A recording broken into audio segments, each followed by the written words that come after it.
Right. So, yeah, talking about courses, Mark, and the question we're getting, interesting. I was doing a course a couple of weeks ago, and one of the delegates said, and we were talking about negotiations, and one of the delegates said, it's all fantastic, and I like the preparation steps, and I think we have to do them.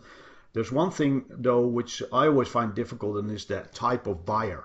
Yeah, What do I yeah, do with it? I'm fully prepared. I'm going into the negotiation, and then I meet this buyer who's so aggressive and direct. What yeah. do I do with it? Right. Well, yeah. There's a couple of things you need to do in your prep is think about the type of person you're going to be meeting. If you don't know them very well, it's you tend to think of them as an avatar, i.e., all buyers are like this, all HR people are like this, all sellers are like this. Hmm. When you actually meet them, it's thinking about what we would call the interpersonal styles, IPS, which is Yeah. basically do they follow rules, so they're formal, or do they tend to not follow rules? Hmm. That makes them informal, so they're at the top. And are they dominant? All human beings are dominant to some degree, but are they openly dominant? Oy, I've got a telephone call. No, I could take that out. I'll just keep the recording going. Or do you think I'm not going. customer? Hello? Are you there? We're getting a lot of calls from Indian people like that. Oh Uh, yeah, yeah. yeah, We got loads of them. sometimes. Yeah. Okay, so yes, an interesting topic is that when you meet somebody for the first time, it's difficult to judge where they fit into the world. Yeah. I always take what I would call interpersonal style. So this takes, is somebody formal? Do they follow rules, or are they informal? Yeah. Do they not follow rules? That would Yeah. be my x-axis. My y-axis is simply around all human beings are dominant. So are you overtly dominant, openly dominant, or are you covertly dominant, Yeah. sort of hidden dominance? Do you want to control the situation, or do you want to? Are you happy to go along with it? Can you cope with flexibility? Yeah. Now that gives us four nice quadrants. Top left-hand corner tends to be what we call conceptuals. Hmm. Yeah. They have a limited attention span, new and shiny things like that. The bottom left-hand corner is direct, so they're about task, all about task. Yeah. The top right-hand side are more about people, and the bottom are more about black and white data analysis, that sort of thing. You got So then you anybody? think You got about how you anybody get. in?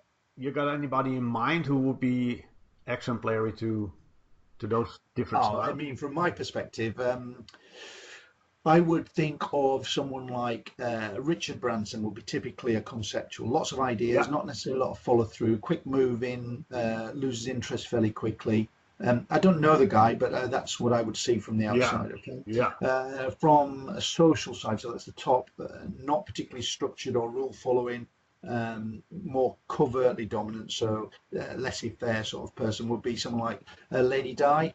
Hmm. Again, don't know her, but Yeah. would assume that it's all about people. Yeah. People are first. If you look down the bottom corner, it'd be somebody who would be intelligent, lots of data.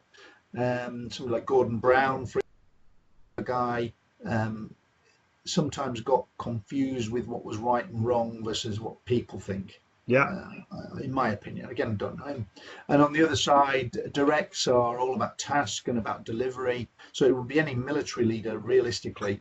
Yeah. You could mention a few, but any military leader Yeah. would go onto there. Probably someone like Margaret Thatcher knows what she wants, objective Yeah. driven, Yeah. limited period, drive, drive, drive, drive. Overtly dominant. Yeah.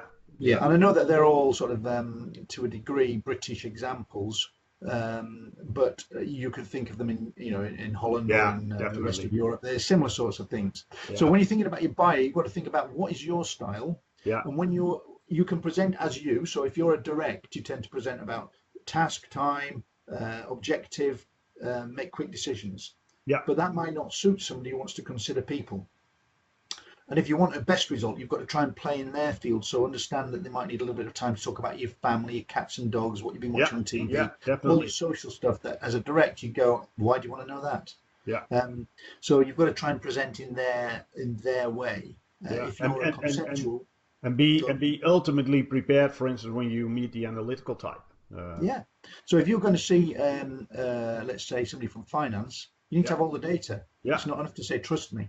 Yeah. If you're going to go and see the CEO, They don't want to see all the data. What they want to go is, what's the top line? How will it affect me? What will it make the business do? Yeah. If you are in that social square, what they want to know is, what will it mean to people? Yeah. How will they react? How's the change going to affect them? And if you're a direct, it will be, how do you achieve my objectives?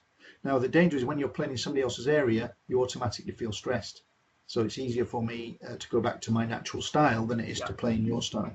So in negotiation, it's really important to think about those before you go and see them. How will I present? Where will I present? Yeah. Where will I have this conversation? Those are all important when you're negotiating.